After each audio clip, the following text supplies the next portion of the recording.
वर्ष 2020 वैश्विक महामारी कोरोना ने जन्म लिया। जन्म लेने के साथ पूरे वैश्विक स्तर पर विश्व में हाहाकार मचा के रख दिया।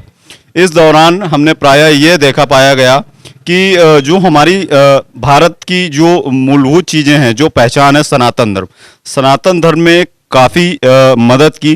कोरोना काल में लोगों ने उन चीज़ों का पालन किया। पालन करने के साथ ही अब हम 2021 वर्ष में नववर्ष में आगाज कर चुके हैं और सनातन धर्म की जो भी पहचान रही है वो हमारे वेद और ग्रंथ रहे हैं, हमेशा से रहे हैं। उनका अनुसरण कर ही ऋषि मुनि आगे बढ़ते रहे, जो दीर्घायु होते रहे। आज हम उन्नाव जिले के उत्तर प्रदेश उन्नाव जिले के गंगा घाट में बैठे हैं। यहाँ पर किसी मुख्य उद्देश्य के कारण आए हुए हैं। वर्ष 1932 7 दिसंबर 1932 को महेश चंद्र शुक्ला नाम के एक शख्स का जन्म हुआ। एक सामान्य से बच्चे का जन्म हुआ इटावा में। कहते हैं कि पूत के पाँव पालने में दिखते हैं, लेकिन कभी कभी ऐसा होता है कि इंसान को स्वयं में इन चीज़ों का आभास नहीं होता कि वो निकट भविष्य में किस दिशा की ओर आगे बढ़ेगा। 7 दिसंबर 1932 को जन्म लिया। शिक्षा विच्छा पूर्ण करने के बाद 1954 में परियोजना निदेशक के पद पर, अपर परियोजना निदेशक के पद पर सरकारी जॉब लगी। इटावा में ही पोस्टेड रहे। 1990 में रिटायर्ड हुए। रिटायर्ड होने के बाद जिस प्रकार हम कहते हैं कि वेद और ग्रंथ हमारी पहचान रहे हैं, एक लगभग आप ये अनुमान लगाइए कि 60 वर्ष होने के बाद एक रिटायरमेंट की उम्र होती है। रिटायरमेंट के बाद एक आशा यह की जाती है कि वो अपने परिवार एवं बच्चों के साथ सामान्य रूप से जीवन व्यतीत करेंगे, क्योंकि उनके बच्चे भी उनके बराबर के हो जाते हैं और उन्हीं को आगे लेकर बढ़ने की कोशिश करते हैं। लेकिन यहाँ पे स्थिति थोड़ी सी विपरीत है। आने वाले समय में हम आपको ये बतलाएंगे, दिखाएंगे कि हम कहाँ आए हैं। आदरणीय महेश चंद्र शुक्ल जी द्वारा कई ग्रंथों की रचना की गई। उन ग्रंथों की रचना में हम आपको बताएं कि ब्रज तुलसी डॉक्टर महेश चंद्र शुक्ला जी द्वारा रचित छंद रामायण, सरस रामायण, हनुमान रामायण, बाल रामायण, छंद भागवत महापुराण, छंद गीता, श्रीमद् भागवत रहस्य, विनय की पादी आदि ग्रंथों का सृजन स्थल, यह सृजन स्थल है। यहीं पे सारे ग्रंथों की रचना हुई और ब्रज भाषा में हुई। रिटायरमेंट की उम्र के बाद ये सभी रचनाएं की गई हैं और इसका जो प्रेरणा स्रोत रहे हैं ये आदरणीय महेश चंद्र शुक्ल जी की धर्मपत्नी जी रही हैं। हम चलेंगे, बात करेंगे, लेकिन यही सृजन स्थल रहा है। अभी तो काफ़ी विकास हो चुका है, लेकिन जिस समय इन सब चीज़ों की उत्पत्ति हुई, सृजन हुआ, इस समय ये सिर्फ एक छोटा सा खंड था नीचे से। फिलहाल तो काफ़ी विकास हो चुका है। आइए इसी कड़ी में हम आगे चलते हैं और डॉक्टर महेश चंद्र शुक्ल जी से मिलेंगे, बात करेंगे, ढेर सारी बातें करेंगे और देखेंगे उनकी रचनाओं को। जो भी रचनाएं उन्होंने की हैं उनकी ओरिजिनल कॉपियां भी देखेंगे और बात करेंगे कैसा अनुभव रहा और जीवन काल उनका कैसा रहा। आइए चलते हैं। कट हो गई ना। सनातन काल में ज़्यादातर हम देखते आए हैं कि जो भी हमारे ऋषि मुनि रहे या महापुरुष रहे, वो वेद और ग्रंथों शास्त्रों के अनुसार इतने ज़्यादा न्यायोचित होते थे कि हम उनके शारीरिक संरचना या बनावट को देखकर उनको उपाधि नहीं देते थे। हम उनकी अंदरूनी संरचना को उनके योग्यता के अनुसार हम उनको मान सम्मान देते थे। पुराने ग्रंथों में अक्सर देखा गया है, या धर्म ग्रंथों को, जितने भी धर्म ग्रंथ आज तक हुए हैं या वेद हुए, शास्त्र हुए, उन सभी चीज़ों का अनुसरण कर जो भी व्यक्ति आगे बढ़ता है तो निश्चित ही वो जीवन में अपने सफल होता है।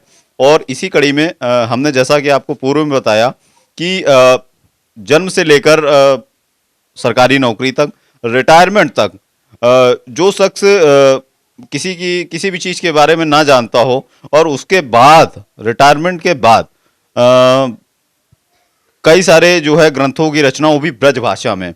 ब्रज भाषा हमारी लोकल की भाषा कही जाती है और ब्रज भाषा में छंद रामायण, छंद भागवत जैसे ग्रंथों की रचना की आदरणीय महेश चंद्र शुक्ल, या यूं कहें कि आदरणीय डॉक्टर महेश चंद्र शुक्ल जी हमारे साथ मौजूद हैं।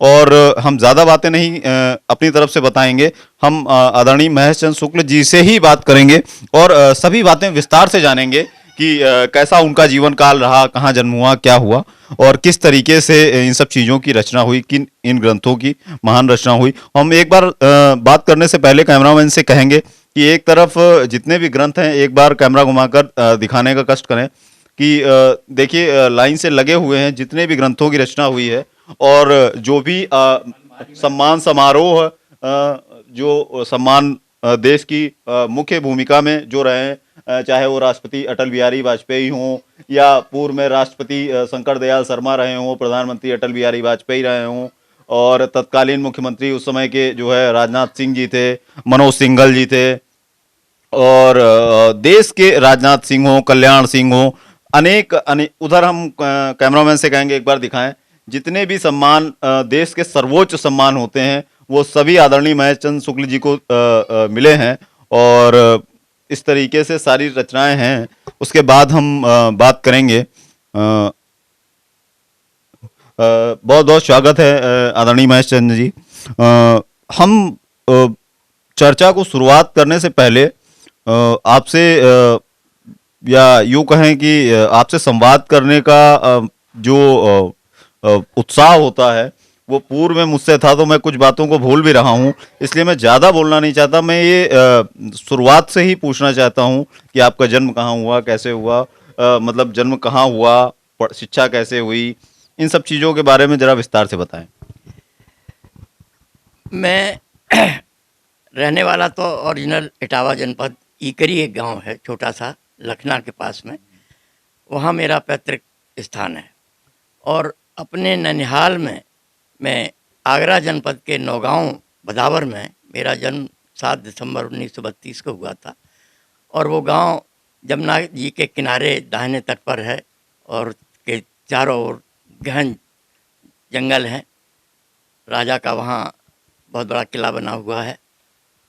तो प्राइमरी की शिक्षा जब शुरू हुई मेरी वहीं नौगांव से हुई शुरू, लेकिन उसके बाद पिताजी हमारे अध्यापक थे तो वो हमको अपने गांव ले आए और गांव में फिर हमारी पढ़ाई लखना में जूनियर हाई स्कूल, अब आजकल कहते हैं उसको, पहले मिडिल स्कूल कहते थे, तो वर्नाक्यूलर फाइनल एग्जामिनेशन कक्षा 7 का होता था, तो वो हमने लखना से किया। उसके बाद फिर हाई स्कूल और इंटरमीडिएट इटावा से हमने सनातन धर्म इंटर कॉलेज से किया। उसके बाद पढ़ाई हमारी बीच में बंद हो गई। इसी बीच में ग्राम विकास के डिप्लोमा में हमारा सिलेक्शन हो गया। तो जब सिलेक्शन उसमें हुआ तो हमने पूरे यूपी में प्रथम स्थान प्राप्त किया। तो हमें ग्राम विकास में पायलट डेवलपमेंट प्रोजेक्ट इटावा में हमको सरकारी नौकरी मिल गई। उसके बाद फिर ऐसे व्यस्त हुए वहाँ के रिसर्च कार्यक्रमों में और में कि पता ही नहीं चला कि हम कहाँ हैं। फिर बाद में हमने ग्वालियर से ग्रेजुएशन किया, फिर कानपुर यूनिवर्सिटी बन गई तो यहाँ से हमने पोस्ट ग्रेजुएशन किया और सेवानिवृत्त के बाद हमको पीएचडी और डीलिट की उपाधियाँ भी भागलपुर से प्राप्त हुई। तो इस तरह से हमारी शिक्षा का कार्य चला। नौकरी में हम 1954 में आ गए थे और उसके बाद अधिकतर समय हमारा, थोड़े समय के लिए हम झांसी में रहे, इटावा में रहे और उसके बाद कानपुर में बहुत समय रहे और अंत में यहाँ उन्नाव में अपर परियोजना निदेशक पद से यहाँ से सेवानिवृत्त हो गए। रिटायरमेंट के बाद ऐसी स्थिति आई कि आज से 30 वर्ष पहले रिटायर हुए थे तो स्वास्थ्य बढ़िया था, तो क्या करें, कुछ मन नहीं लगता था। तो हमारी पत्नी बड़ी धर्मपरायण थी, अब नहीं है संसार में, तो उन्होंने हमसे कहा कि हमें रामायण सुनाया करो। हमने तो रामायण कभी पढ़ी नहीं थी जीवन में। जल्दी नौकरी 21 साल के होते होते मिल गई थी और उसके बाद में पूरी तन्मयता से राज कार्य में जुटे रहे और न कभी रामायण सुनी थी, न पढ़ी थी, न भागवत कभी पढ़ी थी, संस्कृत जानते नहीं थे। लेकिन प्रभु की जब कृपा होती है तो एक अज्ञानी व्यक्ति को भी महान बना देती है। पत्नी ने जब बहुत आग्रह किया तो छंद रामायण अपने आप प्रकट होने लगी। मुझे छंद बनाना भी नहीं आता था उस समय। अब तो 30,000 से अधिक छंदों की रचना मैंने कर ली है। और छंद रामायण, सरस रामायण, छंद भागवत, छंद गीता, हनुमान रामायण आदि 6 महाकाव्य, 6 महाकाव्यों की रचना हुई और 8 खंड काव्यों की रचना हुई, 14 काव्य संग्रहों की रचना हुई, 4 कहानी संग्रह उनकी रचना हुई, 1 उपन्यास, नाटक, संस्मरण, श्रीमद् भागवत रहस्य, अपने जीवन परिचय आदि इस तरह से 42 ग्रंथों की रचना हुई। तो ये प्रभु कृपा थी कि मेरे जैसे अज्ञानी व्यक्ति को उन्होंने इतने ग्रंथों की रचना करवा दी। आपने इतने सारे ग्रंथ का रचयिता कहें, रचना की, और अक्सर प्रायः देखते हैं कि जब भी हम कोई कार्य करते हैं तो उसमें बहुत सारे व्यवधान उत्पन्न होते हैं। तो आपको इन सब ग्रंथों की रचना के दौरान किस तरीके के व्यवधान उत्पन्न हुए या नहीं हुए, या उस अनुभव को आप कैसे साझा करते हैं? अद्भुत बात है कि ग्रंथों की रचना करते समय हमारे परिवार ने पूरा हमको सहयोग दिया, हमारे मित्रों ने बहुत अच्छा सहयोग दिया, किसी ने डिस्टर्बेंस नहीं किया हमको। लेकिन अद्भुत चीज़ ये थी कि जब मैं छंद भागवत की रचना कर रहा था तो उसी समय हमको हृदय रोग हो गया और डॉक्टर ने हमको पूर्ण विश्राम के लिए, कंप्लीट बेड रेस्ट के लिए कहा। 6 महीने हम बेड रेस्ट पर रहे। लेकिन अद्भुत चीज़ ये हुई कि 8 घंटे रोज़ हम लिखते थे और जब बीमार पड़े तो चारपाई पे लेटे लेटे भी हमने 8 घंटे लिखा। और लोगों ने कहा भी कि आप इस तरह से काम कर रहे हैं, अस्वस्थ हैं, मर जाएंगे। तो हमने कहा जीने की अगर गारंटी कोई हो तो बताइए, क्योंकि ये जितने छंद लिखे हैं ये सब प्रकट हो रहे थे, मेरी तरफ से इसमें कोई प्रयास नहीं किया गया, ये सब प्रकट हो रहे थे।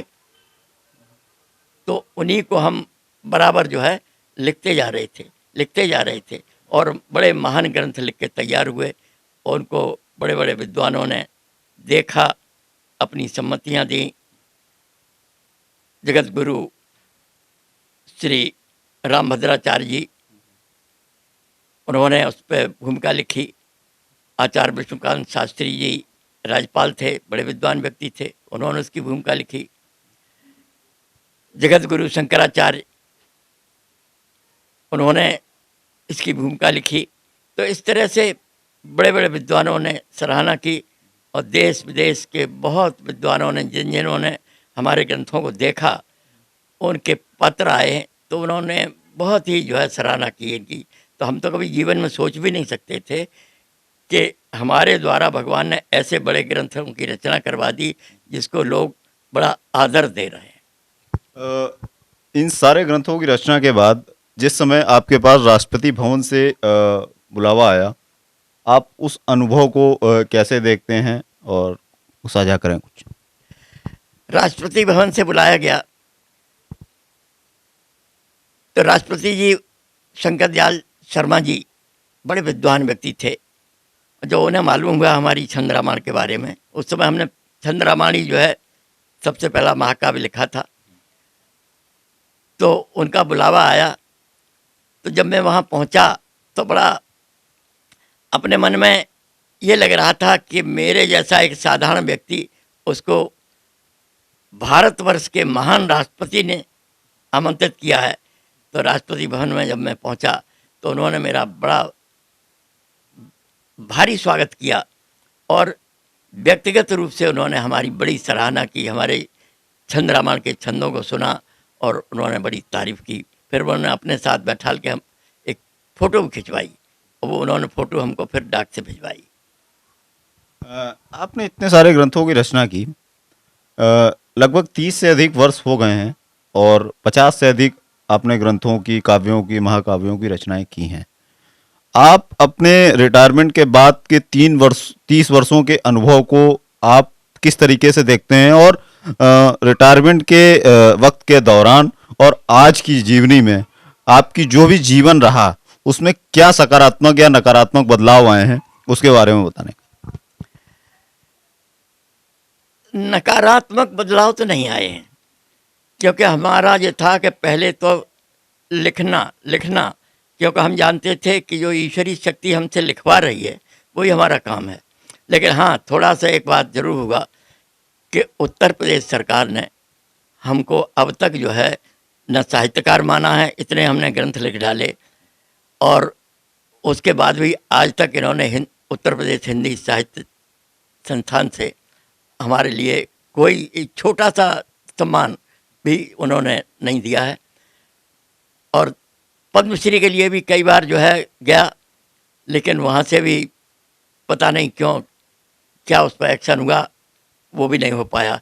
तो थोड़ा सा मन में वो तो हुआ, लेकिन हम फिर भी ये सोचते हैं कि ये ग्रंथ जो भगवान ने लिखाए हैं, उन्होंने जो हमको बड़प्पन दिया है, और जो जनता हमको बड़प्पन दे रही है, जो साहित्यकार लोग हमारा सम्मान कर रहे हैं, जो धार्मिक प्रवृत्ति से जुड़े हुए लोग जो हमारे ग्रंथों को पढ़ रहे हैं, तो यही हमारे लिए बहुत बड़ी बात है। हम इसमें अपने को बड़ा धन्य समझते हैं। अब तो हमारी उम्र 88 वर्ष से भी अधिक की हो गई है, लेकिन अब भी हम लगे हुए हैं कि किसी तरह से जो है और नए नए ग्रंथों का सृजन होता रहे। हालांकि हमने अक्सर प्राय ये देखा है कि राजनीतिक परिवेश में इन सब चीज़ों का महत्ता बहुत होती है, लोग इस्तेमाल भी बहुत करते हैं, लेकिन जिस समय हम उन चीज़ों को प्राथमिकता देने में या सम्मान देने की बात आती है, वहाँ सरकारें पीछे हट जाती हैं। भारत देश ही नहीं, विदेशों से भी इनके पास कई सारे लोग आते रहे हैं, पत्र आते रहे हैं, फ़ोन आते हैं, और भारत के विभिन्न प्रांतों से, अलग अलग राज्यों से इनके बहुत ही अनुयायी हैं, या मार्गदर्शक कह लें या समर्थक कह लें। तो बहुत बड़ा सर्कल है, लेकिन सरकार द्वारा इनको निराशा ही हाथ लगी है। सरकार ने अभी तक इनको साहित्यकार तक नहीं माना है, और जबकि कई सारे यूनिवर्सिटीज़ ने पीएचडी तक की है इनके ग्रंथों में। तो कभी कभी मन में द्वेष जरूर होता है कि मेहनत का प्रतिफल नहीं मिलता, लेकिन आदरणीय महेश जी का कहना है कि ईश्वर जो रचना हमसे करवा रहा है, हम वो रचना करते रहेंगे और आगे भी निकट भविष्य में करते रहेंगे। कैमरामैन से कहेंगे हमारे पास ओरिजिनल काव्यों की जो है छंद रामायण, सामने छंद भागवत रखी, इसको जूम करके थोड़ा दिखाने का कोशिश करें कि जो है एक बार कैमरामैन से कहेंगे कि थोड़ा सा जूम करके दिखाएं। ये छंद भागवत है, महापुराण ब्रज भाषा की प्रथम छंद भागवत। ये देखिए, ये जो है ओरिजिनल प्रति है, जो हाथ से लिखी गई है और बहुत मोटी है, जिसका हम लोग पढ़ते हैं और अनुकरणिका के अनुसार जैसी भी विधिवत लिखी जाती है। ये मूल प्रति हैं। मूल प्रतियां जो है देखिए कितने सुंदर ढंग से, हालांकि काफ़ी वर्ष हो गए हैं तो थोड़ा सा अस्त व्यस्त है। उसके बाद छंद रामायण आते हैं, ये छंद भागवत थी। उसके बाद छंद रामायण की देखिए मूल प्रतियां हैं। ये इस तरीके से कुछ होती हैं मूल प्रतियां, जो ये स्वयं लिखी जाती हैं। इसमें कोई किसी प्रकार के संशोधन नहीं हुए हैं और ये एक ही बार में लिखी गई हैं, ना ही कोई कटिंग पिटिंग की गई है। और पूरी पूरी पुस्तक हमने भी डिटेल में देखी है, तो कहीं से भी कोई भी कटिंग या क्रॉस के निशान नहीं आए हैं। जो भी है विधिवत और सुंदर हंस जो है हैंड राइटिंग में इन सब चीज़ों का हुआ है। ये गोरखनाथ महापुराण है, इसका ओरिजिनल है। और देखिए जैसे जैसे हुआ है उस तरीके से ये लिखी गई है, और ये पेन से लिखी गई हैं, और कहीं पे भी कटिंग नाम की चीज़ नहीं होगी या ओवर राइटिंग इन सब चीज़ों का नहीं है। और ये सरस रामायण जो है रामचरित मंदाकिनी का मूल प्रति है। और देखिए कितने सुंदर ढंग से व्यवस्थित की गई हैं मूल प्रतियां। बालकांड से सरस रामायण, बालकांड से शुरुआत हुई है और पूरी पुस्तक हम लोगों ने देखी। इतनी विधिवत और सुंदर ढंग से इसका जो है दर्शाया गया है। और आप पूरा देख लीजिए, कहीं पे भी आपको किसी भी तरीके से कटिंग या इन सब चीज़ों का नहीं मिलेगा आपको, और बहुत ही सुंदर ढंग से। हालांकि निराशा यही हाथ लगती है कि सरकार द्वारा उचित सम्मान न दिए जाने के कारण कभी कभी मन थोड़ा सा हताश हो जाता है।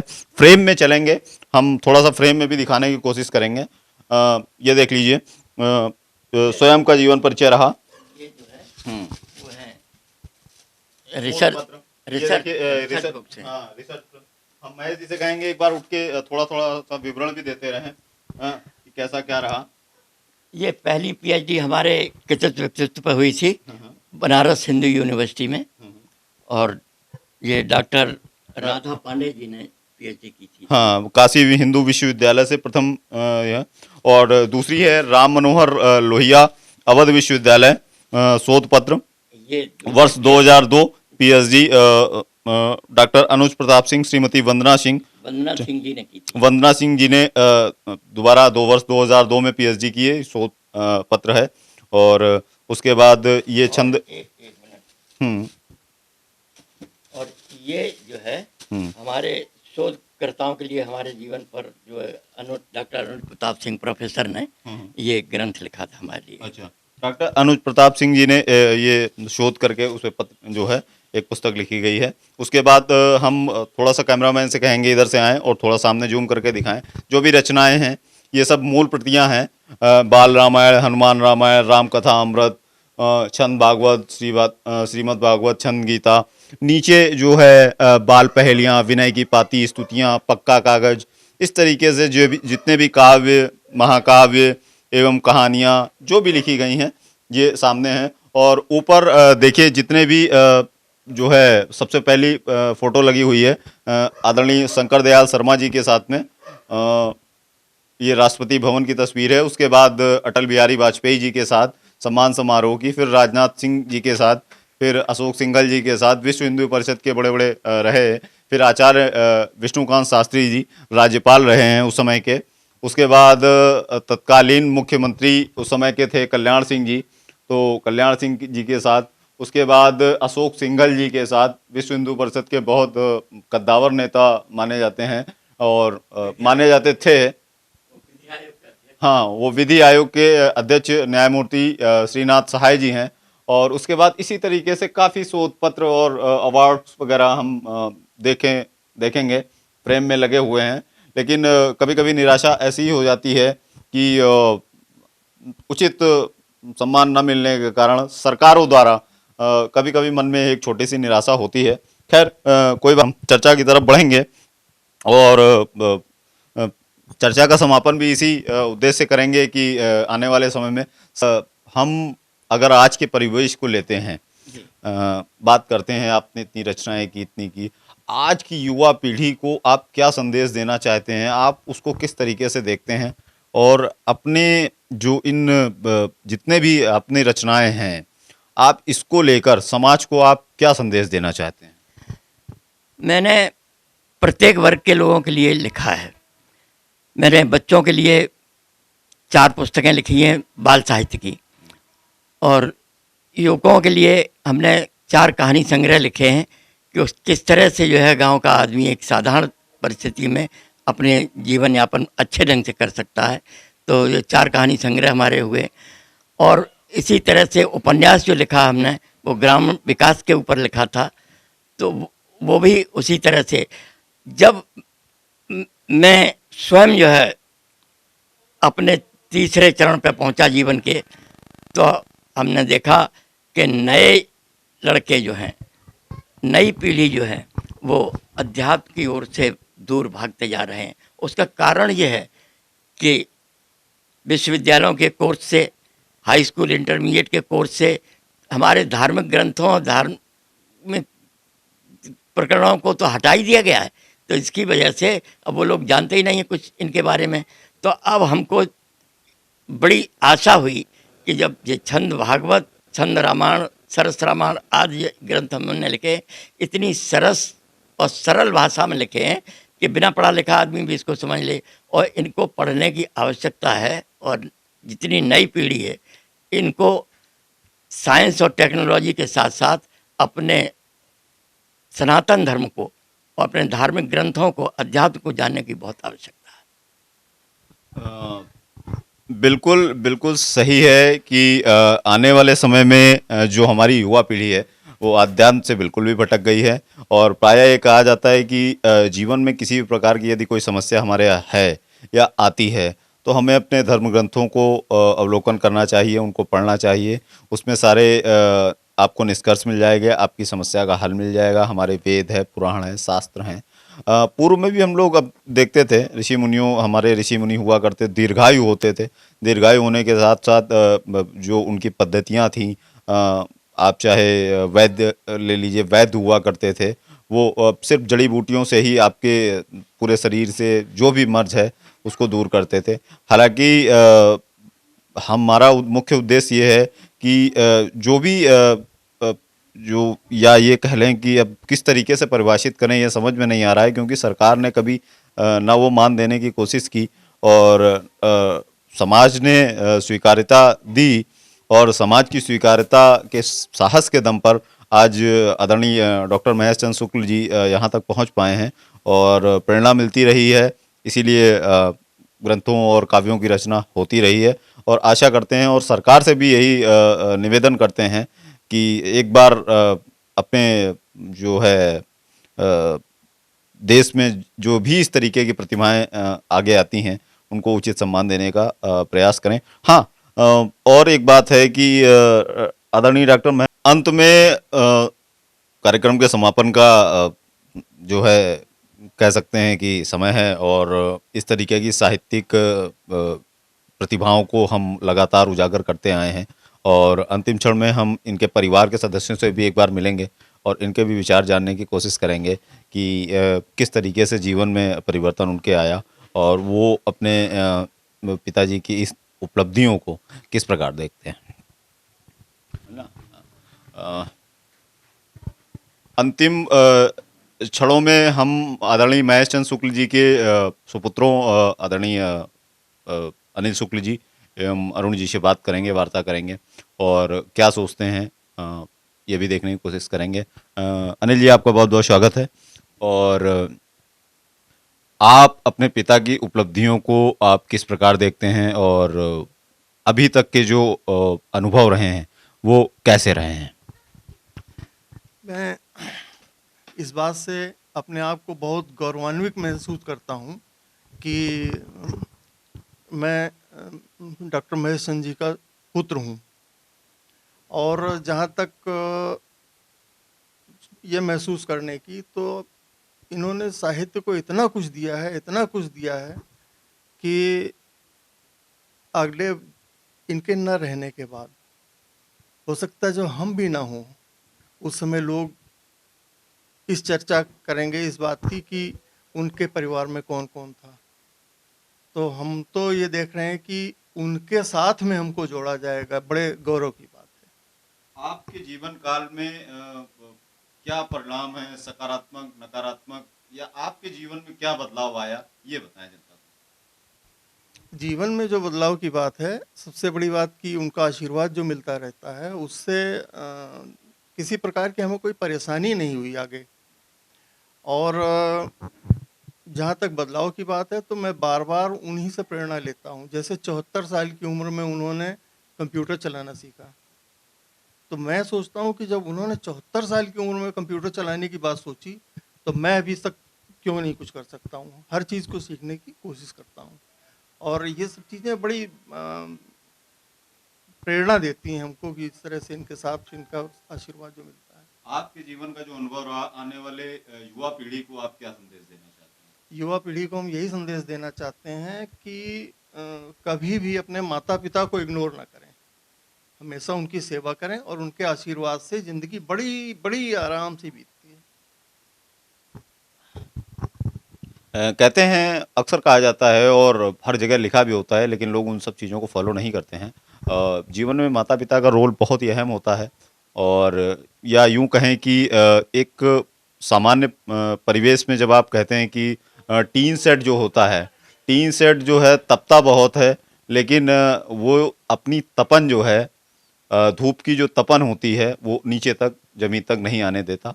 और इसी तरीके से रहा आदरणीय महेश चंद्र जी का जीवन भी ऐसा ही कुछ व्यतीत हुआ, और जितने भी तपन रही आदरणीय महेश जी ने अपने ऊपर ली, अपने बच्चों तक आने की कोशिश नहीं की। और अनिल जी उनके छोटे सुपुत्र हैं, बड़े सुपुत्र हैं, बड़े पुत्र हैं, और इन्होंने अपने जीवन को भी साझा किया। अक्सर क्या करते हैं कि हम लोग कोशिश करते हैं कि बच्चों से या परिवेश से थोड़ा सा अलग होकर ट्रीट करते हैं, लेकिन महेश जी ने उनसे भी सीखा, बच्चों से भी सीखा, बच्चों ने भी उतना ही सीखा, लेकिन हम आगे भी उसी तरीके के संदेश देना की कोशिश करेंगे कि किस तरीके से हम आने वाली पीढ़ी को इन सब चीज़ों के प्रति, साहित्य के प्रति, संस्कारों के प्रति समर्पण भाव सिखा सकें। इसी कड़ी में आदरणीय महेश जी के छोटे पुत्र अरुण जी हैं साथ में, उनके भी विचार जानने की कोशिश करेंगे कि उनके जीवन में किस तरीके के सकारात्मक बदलाव आए हैं, उनके जीवन में क्या कुछ गुजरा और आगे आने वाली पीढ़ी को वो किस तरीके की संदेश देना चाहेंगे। बहुत बहुत स्वागत है सर आपका।